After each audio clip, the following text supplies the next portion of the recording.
My name is Juliet Floyd, and happy birthday, Mona Lisa.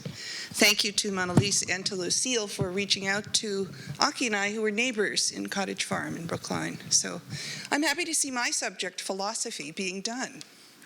I actually work on the foundations of logic and mathematics, so I'm very interested in limits of science, what science cannot do. And one of the things it cannot do is to answer the question for you, what is the meaning of life? And for that, you need philosophy, so I'm very happy. I tend to think philosophy is going to become more and more important, actually, for individuals as we go forward into a computationally connected world.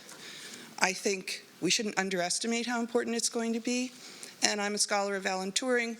Turing thought so too, and by the way, we wouldn't have the Turing machine if he hadn't done philosophy. So philosophy is really central. And I share a few experiences. So I'm 59, and I really hope that the next years will be better and better for you. In my experience, it gets better as you go forward. There are setback years, obviously. You learn to love those setbacks, hopefully. And hopefully, I would say, you want to become more open to possibilities, more open to other people who think very differently from the way you do. You want plasticity, and you want creativity, and you want to become wiser and kinder. So I wish you all those things. I think that's what progress in life really is partly about. And make up for as many regrets as you can for things you haven't done. I just have 2 points and a quote. One is, there's a very wonderful drawing by Goya. He's an old man, and he has 2 sticks, and the title is Still Learning.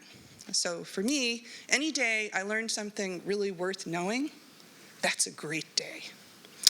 The second thing is a quote from Milton, his essay Justifying Divorce. Meet an apt conversation. That's one of the great things of life. Face-to-face conversation, just like we're having now. This is really foundational. And I think it's foundational if we look at how social media is working on people's lives today. The thing that's driving social media is what Rousseau talked about.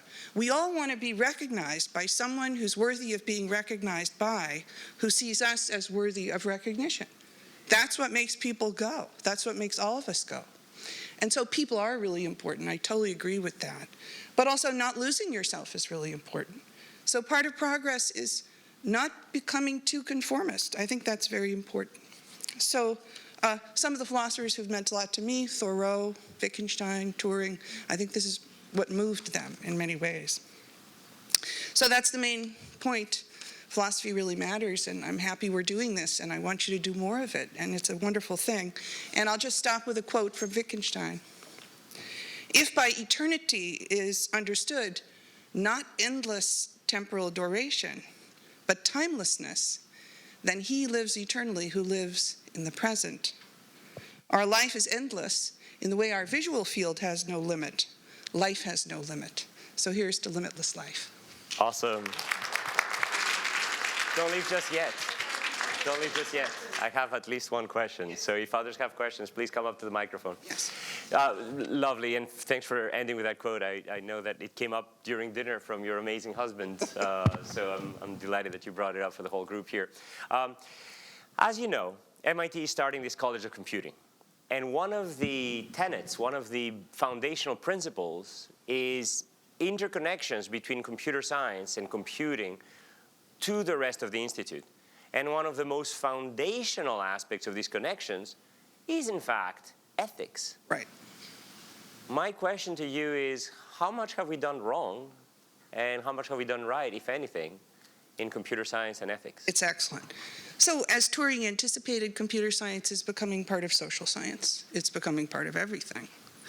And ethics is not the trolley problem. Okay, so I admire Judith Jarvis Thomson a lot. But the idea that you're going to get a checklist and that that's what ethics is a falsehood. And we have to really look at what the machines are doing to us in the way we think about what really matters, what matters in a life, what matters to a person, how what matters to you is different from what matters to me. These qualitative issues are incredibly important. There's no way to engineer them in without face-to-face conversation all the time among a lot of people. By the way, this is what Turing himself said in the founding document of artificial intelligence. So I'm dubious, frankly, unless MIT really takes seriously the idea of a humanities center where you actually build it and have it. You're not going to engineer your way out of these problems. And to me, I look around the world today, usually when the world gets bad, it's good for philosophy. I mean, I'm a scholar of the Vienna Circle. It's obvious that the normative, what people care about and people want to be cared for, this is huge. And if you ignore it, no good, no ethics. So that's my response. When I said, what have we done right, I did not mean MIT particularly. So my question to you would be, can we look as an example to institutions who have gotten this right in terms of the balance between ethics, humanities, and computing? I think it's just starting. And I think the profession of philosophy, I've just come off a large Mellon grant that I was given for 3 years to work with an expert in social media and in ethics and philosophy. Philosophers are now getting interested in this. They're starting, but it's early. We have to build very creatively new ways of talking about talking with other people at just the time when our kids are growing up with screens and losing the arts of conversation that our parents had. So it really comes down to what matters, and can we talk about what really matters? And there, I think we're just beginning. I am very optimistic about the younger generation.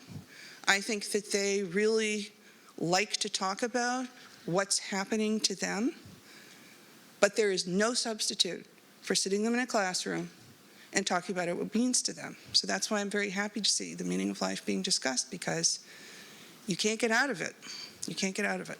Nobody gets out alive. No. All right. Any other questions? Juliet, thank you very much.